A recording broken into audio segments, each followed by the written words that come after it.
Dostlar salam, bu dəfəki mövzumuz dünyanın ən qəribə yerlərindən biri Ölü dəniz haqqında olacaq. Üzənlərin batmadığı, hətta istəsə də bata bilməyəcəyi bir yerdir. Əgər arzulasan, suyun üzərinə uzanıb sevdiyin kitabı rahatlıqla oxuya bilərsən. Tərkibi o qədər duzludur ki, bir qurtum içmək belə insan həyatı üçün təhlükə yarada bilər. Bəs bu yerin sirri nədir? Suyu niyə bu qədər duzludur? Gəlin öyrənək.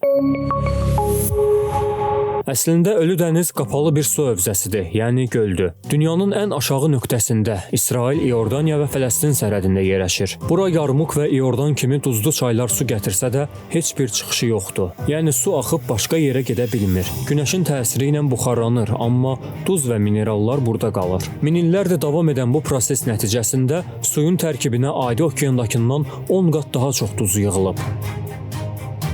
Dənizlərdə duz miqdarı 3-4% olduğu halda Ölü dənizdə bu rəqəm 30%dir. Hətta daha da aydın olması üçün belə deyək, 1 litr suyunda 300 qram duz var. Nəticədə insan bədəninin sıxlığı suyun sıxlığından az olduğu üçün istər-istəməz suyun üzərində qalırsan. Hətta burada suya girmək istəyənlər çətinlik çəkir.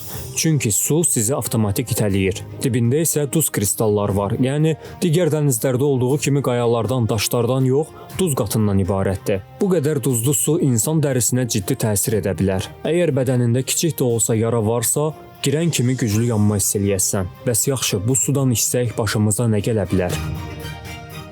Ölü dənizin suyu böyük miqdarda maqnezium və kalsium xlorid ehtiva edir. Bir neçə qurtum içsək, bədənimizdə duz balansı pozular və böyrəklərimiz ciddi zərər görə bilər.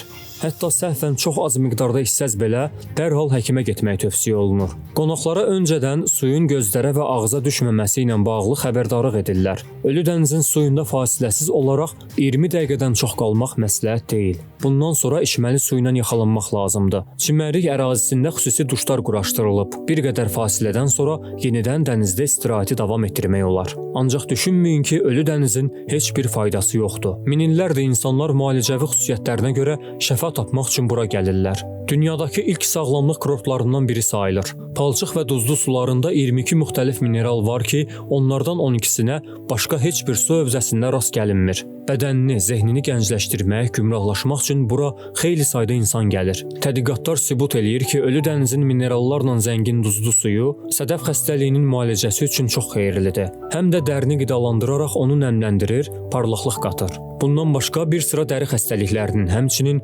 allergiya, sinir sistemi və yuxarı tənəffüs yollarının müalicəsi üçün çox faydalıdır.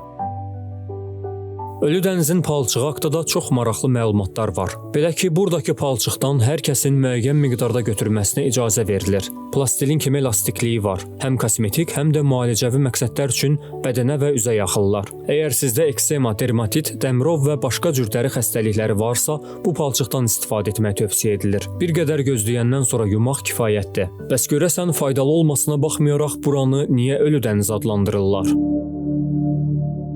Əslində səbəb çox sadədir. O qədər duzludur ki, burada balıq və bitkilər yaşamır. Suya düşən canlılar da qısa müddətdə məhv olur. Amma bəzən duzlu mühitə uyğunlaşan bakteriyalar və mikroskopik canlılar görünə bilir. Məsələn, müəyyən yerlərində su bəzi vaxtlarda qırmızı rəngə bürünür. Bunun səbəbi suyun içindəki duza davamlı mikroorqanizmlərdir. Onu da deyim ki, ivrit dilində Ölü dənizi Yamha Maket adlandırırlar. Mənası qatil dəniz deməkdir. Səbəbini də artıq bilirsiniz.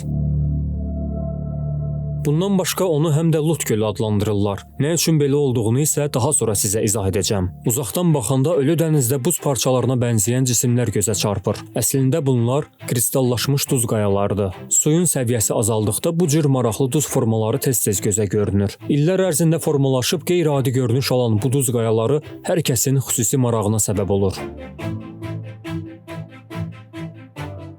Bu möhtəşəm təbiət möcüzəsi ilə bağlı ən üzücü fakt isə tamamilə quruma təhlükəsi ilə üzləşməsidir. Ölü dəniz hər il 1 metr kiçilir. Son 50 ildə 30 metrə qədər ərazi quraqlığa çevrilib. Bəs səbəb nədir?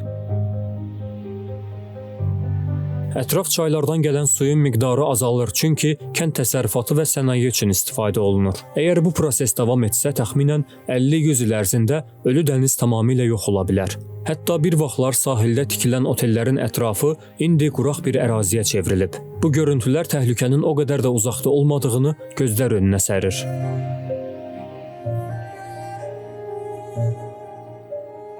Söz verdiyim kimi, Ölü dənizin nə üçün həm də Lut gölü adlandırılmasına gəlin nəzər yetirək. Qurani Kərim və Bibliyada Lut qövmü haqqında bir sıra rəvayətlər var. Belə ki, Lut peyğəmbər yolunu azan, əxlaqsız işlərlə məşğul olan qövmünə bir sıra xəbərdarlıqlar edir. Lakin onlar peyğəmbərin bu sözlərinə məhəl qoymurlar. Əxlaqsız işlərinə davam edirlər. Nəticədə onlar bu ərazidə günahlarına görə yer üzündən silinirlər. Hətta deyilir ki, buradakı duz qalıqları onların daşlaşmış cəsədləridir.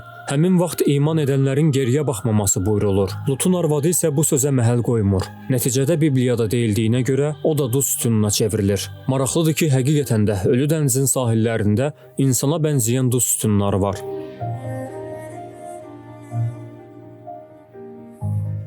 Bəzi turistlər suyun üzərinə müəyyən bucaqdan baxanda qəribə illüziyalar yarandığını deyirlər. Bir qismi isə suya girəndə qəribə hisslər keçirdiklərini, suya uzun müddət baxanda gözlərinin yandığını bildirir.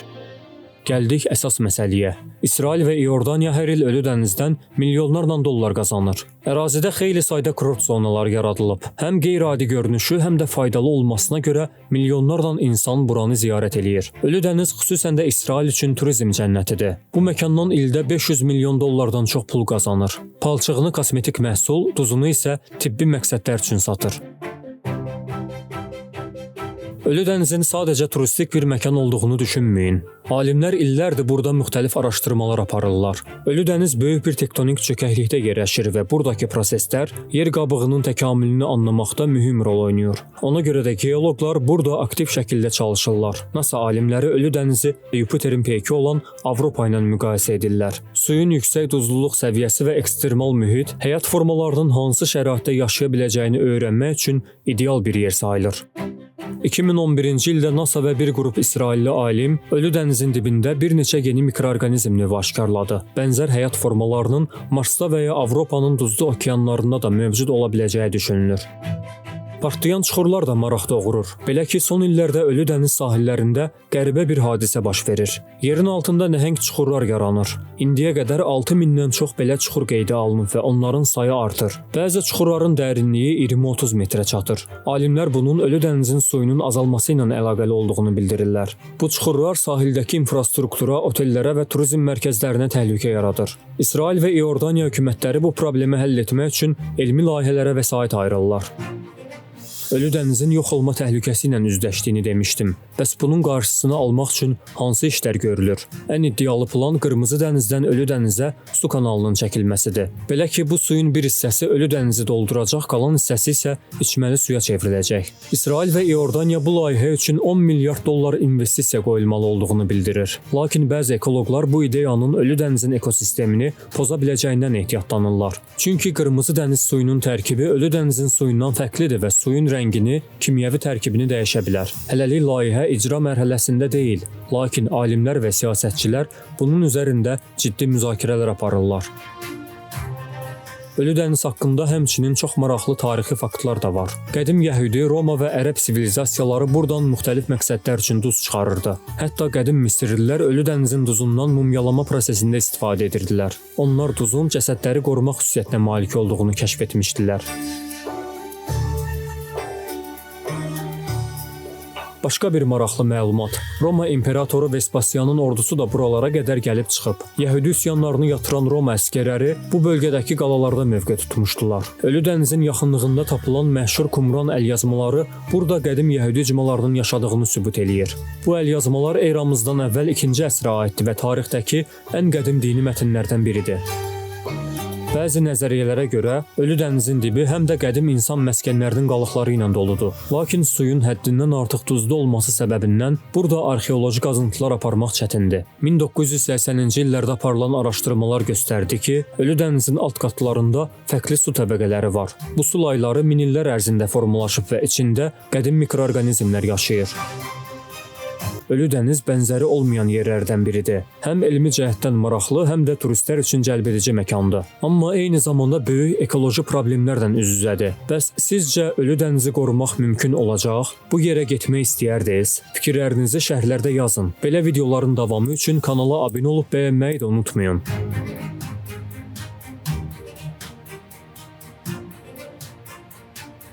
Amerika Birləşmiş Ştatlarında yerləşən Ölüm vadisi və Norveçlə bağlı hazırladığım bu videoları da izləməyi unutmayın.